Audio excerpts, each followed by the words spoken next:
Hi, this is Ray from Honey Top Bees. I'm going to show you how to make a swarm trap for $8 in less than 8 minutes. Stay tuned. That's all there is to it. Smells like bees.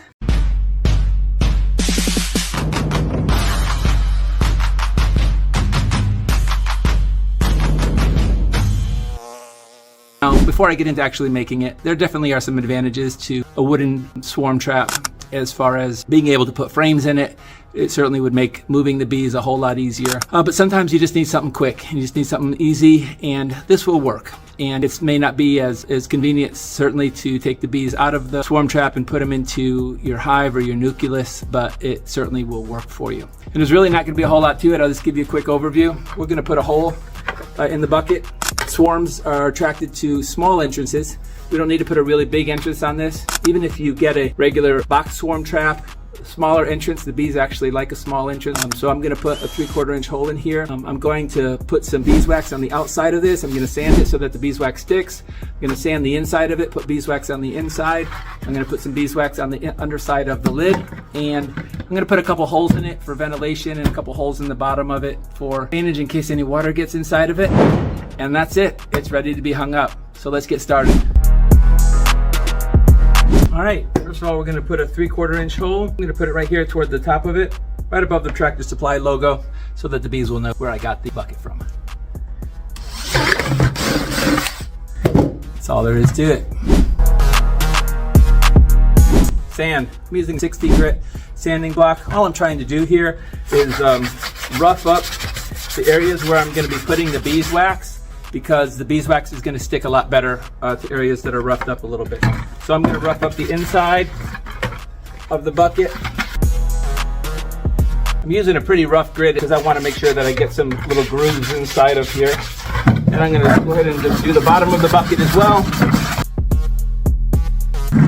And the inside of the lid.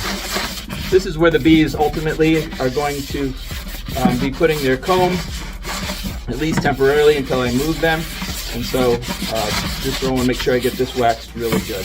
All right, let me get some beeswax ready and we'll continue here. I'm going to go ahead and wipe this out. Get all the plastic out of here. Ultimately, what we're trying to do with the beeswax on the inside of this swarm trap is we want to put bee scent in here. So the beeswax is going to help, and then at the end I'm going to show you, I'm going to put some lemongrass oil and some swarm lure at the entrance and inside to add some additional smell. Smell is one of the most important things that bees are looking for. It really attracts them to say, hey, this is a good place for us to set up camp. Beeswax. I've already melted some beeswax here in my crock pot, and I was doing some frames a little bit earlier, and so all I'm going to do is take some of this beeswax now, and I'm going to put it all across the inside here. I'm going to put a little bit heavier on the lid because I want them to really be encouraged to draw their comb there. And again, just make sure you use pure beeswax. Just don't use any paraffin or anything like that. It's the smell, the natural smell of the bees that we're really looking for. Now I'm going to take some of this beeswax and I'm going to put it around the entrance.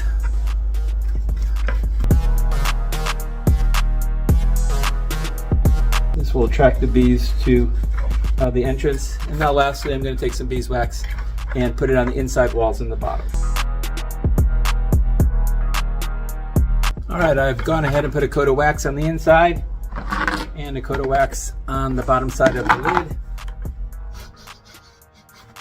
Smells like bees. So we are all set. Now I'm gonna just make a final couple touches to attract the bees. This is not gonna hang these up for a few more weeks until we get a little closer to swarm season, but I'm gonna go ahead and show you what else to do.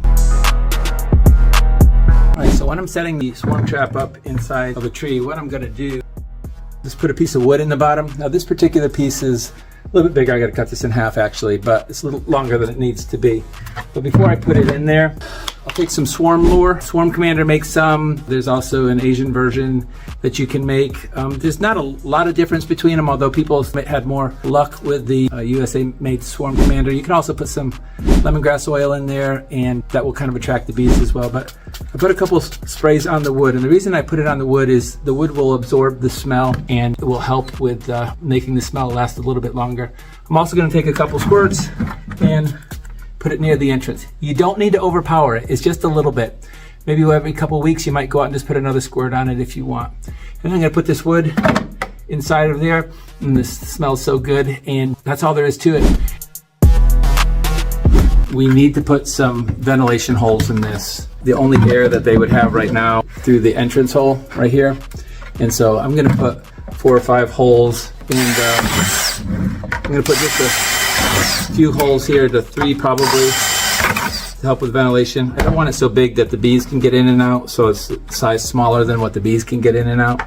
And then I want to put a couple holes in the bottom, because in the event that some water got in here, I want the water to be able to drain out of here. And the other thing I forgot to show you is I not only put the piece of wood with some swarm lure on the bottom, on the bottom here, just to hold the scent inside, but I also put a couple pieces of comb in there. I figure it can't hurt to just put some comb in the bottom just for some additional smell.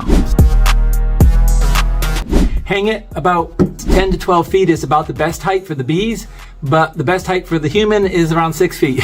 So it's kind of up to you. If you want to get on a ladder and put it up a little bit higher, you probably have a little bit better luck. Usually on the edge of the woods, just find a good tree and put a hook in it and hang this bucket on there, a chain. And then I like to also put a zip tie around the body of the bucket so that the wind won't blow it, and it will keep it kind of stable on the side of the tree. Hopefully we'll catch a few swarms this spring. Have a good luck with it, and if you have any questions, leave them in the comments. Okay, bye. This is Ray from Honeytop Bees. I just want to encourage you, would you mind doing me a favor and like my channel and also subscribe to my channel? My channel is rather new, although I've been beekeeping for a while, and so I could use every like and subscribe I could get. So I appreciate you helping me out a little bit, and I'm going to continue to make videos to encourage you in your beekeeping journey.